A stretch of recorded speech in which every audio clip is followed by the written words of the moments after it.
Allah'ın Et-Tevvab degan ism sifatlari haqidagi tafsirlar. Bismillah, elhamdülillah ve salatu ve selamu ala Rasulillah. Assalamu alaikum ve rahmetullahi ve berekatuh.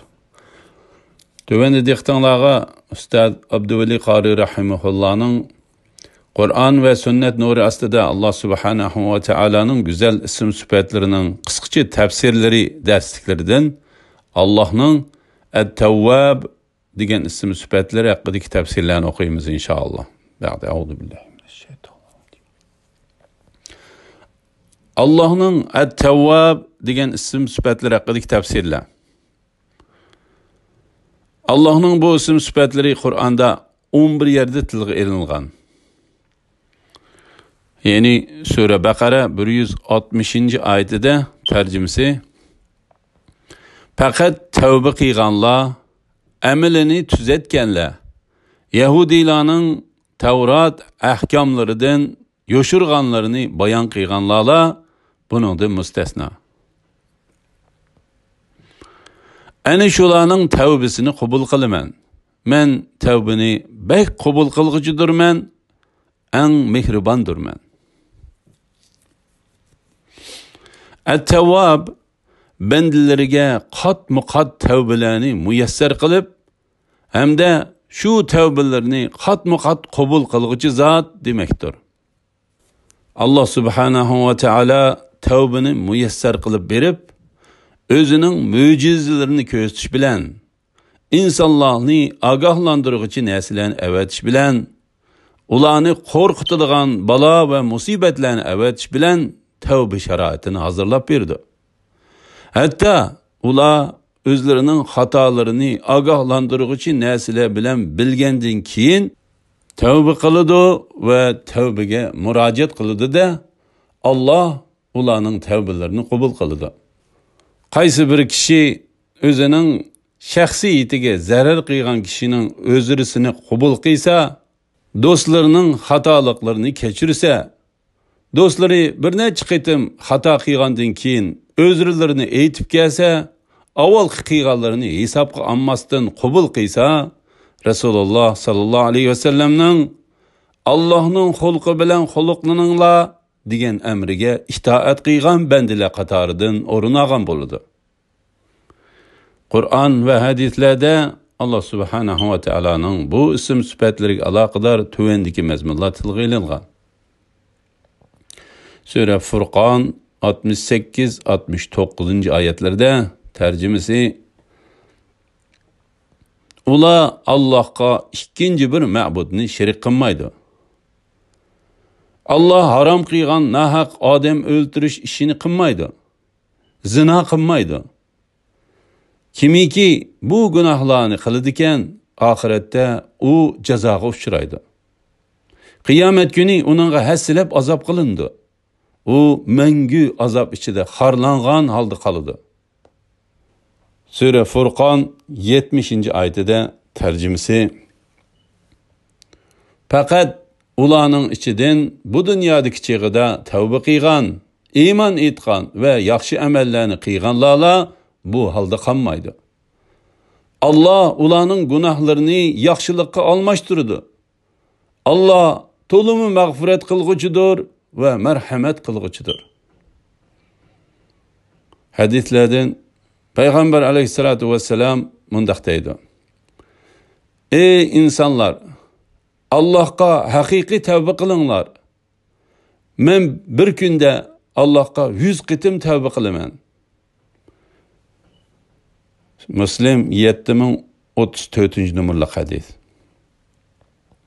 Sure Nur 31. ayetide tercümesi Müminlerge aytqin ki namahremlerge tikilip qaramasın. Avretlerini yapsın.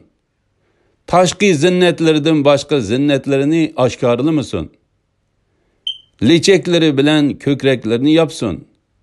Taşqi zinnetlerden başka zinnetlerini erlerden, atıllardan ya kıyın atıllardan ya oğullardan, ya erlerinin oğullardan, ya öz qerindaşlardan, ya qerindaşlarının oğullardan, ya hemşirelerinin oğullardan, ya dindaş ayollardan, ya qo'l ostidagi cho'rlardan, ya xotinlarga ehtiyoji yo'q xizmatchilar, ya'ni qeri daldush bo'lganlikdan, jinsiy shahvati yo'qlardan, ya ayollarning uyatliq joylarini uqmaydigan, ya'ni balog'atga yetmagan bolalardan boshqa kishilarga ko'rsatmasin.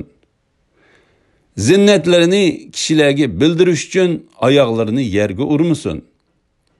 Ey mu'minlar, baxtga erishishinglar uchun hammanglar Allohga tavba qilinglar. Sura Hujurat 11-oyatida tarjimasi: Ey mu'minlar, bir qavm yana bir qavmni, ya'ni bir jamoa yana bir jamoani, bir odam yana bir odamni masxir qilmasin. Masxir qilingan qavm Allohning nazarida masxir qilguvchi qavmdan yaxshiroq bo'lishi mumkin. Sizlarning oranglardagi ayollarmi o'zaro masxir qilishmasin. Masxir qilinguvchi ayollar Allohning dargohida masxir qilguvchi ayollardan yaxshiroq bo'lishi mumkin. Bir-biringlarni ayiblamanglar. Bir-biringlarni yomon laqam bilan chaqirmanglar. Iymondan keyin fisqi bilan atash, ya'ni mu'minni fasiq deb atash nima degan yomon? Bundaq nahiy qilingan ishlardan tavba qilmaganlar zolimlardir. Sura Baqara 222-oyatida tarjimasi: Ey Muhammad sallallohu alayhi vasallam, ular sendan hayz to'g'riliq, ya'ni hayzdar ayol bilan jinsiy aloqa qilishning durustligi yoki durust emasligi to'g'riliq so'raydi.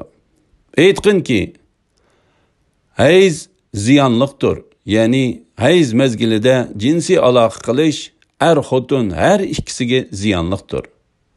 Hayz mezgilida ayolinglardan neri turinglar. Hayzdan pok bo'lguncha ularga yaqinchilik qilmanglar. Pok bo'lganda ularga Allah buyurgan joydan yaqinchilik qilinglar. Allah haqiqatan tavba qilguvchilarni do'st tutadi. Haromdan va nijosatdan pok bo'lguvchilarni haqiqatan do'st tutadi. Hadislardan tarjimasi: Payg'ambar alayhisolatu vassalam mundaq deydi: Odam bolalarining hammasi xatolashidir. Biroq xatolashuvchilarning eng yaxshisi haqiqiy tavba qilguvchilardir. Tirmizi rivoyat qilgan 2687-numurli hadis. Sura Baqara 128-oyatida tarjimasi: Rabbimiz ikkimizni o'zingga itoatman qilgin.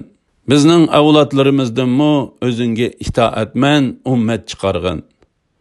Bizga hajjimizning qoidalarini bildirgin. Tavbimizni qabul qilgin. Chunki sen tavbani eng qabul qilguvchisan, eng mehribonsan. Alhamdulillah, yuqorida Allah subhanahu va taolaning At-Tawwab degan ism sifatlari haqidagi tafsirlarni angladinglar. Kelar qitimda Allah subhanahu va taolaning Al-Muntaqim degan ism sifatlari haqidagi tafsirlarni o'qiymiz inshaalloh. Va sallallohu ala Muhammadi va ala alihi va sahbihi va sallam. Assalomu alaykum va rahmatullohi va barakatuh.